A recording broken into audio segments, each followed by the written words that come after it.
One science topic daily. आज का हमारा टॉपिक है डीनेचुरेशन ऑफ प्रोटीन।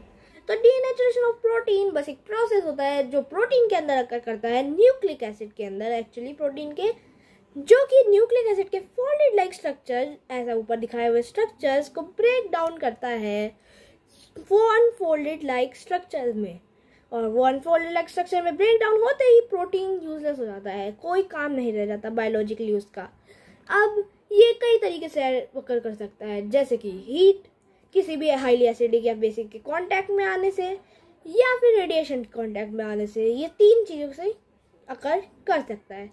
अब इसके हम कुछ एग्जांपल देख लेते हैं, जैसे कि हम जब भी अंडे को हीट करते हैं या फिर एग को हीट करते हैं तो हमने देखा होगा वाइट फ्लूइड लाइक स्ट्रक्चर जो होता है वो प्रोटीन का स्ट्रक्चर होता है, वो वाइट सॉलिड प्रोटीन स्ट्रक्चर में कन्वर्ट हो जाता है या फिर सब्सटेंस में कन्वर्ट हो जाता है।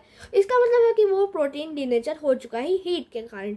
या फिर बॉइलिंग में भी यही होता है, सेम प्रोसेस। जब हम एग को बॉईल करते हैं तो वो वाइट फ्लूइड जो होता है वो वाइट सब्सटेंस में कन्वर्ट हो जाता है। वैसे इसको स्किप करते हैं, आगे बढ़ते हैं। अब फिर बात आई हमारी मिल्क की। मिल्क में भी यही तरीके की चीज़ होती है, जैसे कि हमने घरों में सुना होगा कि हम मिल्क में जामुन ऐड कर देते हैं ताकि वो दही में कन्वर्ट हो जाए। नॉर्मली हम एक इनिशियलाइजर या फिर हम ऐसे कुछ चीज़ ऐड करते हैं जो केमिकल होता है, जो कि हाईली एसिडिक होता है, जो प्रोटीन के कांटेक्ट में आके, मिल्क के प्रोटीन के कांटेक्ट में आके उसे डीनेचर कर देता है और गाढ़ा फॉर्म कर देता है। इसी के कारण मिल्क कर्ड में कन्वर्ट हो जाता है। और यही था आज के वीडियो में। Thank you.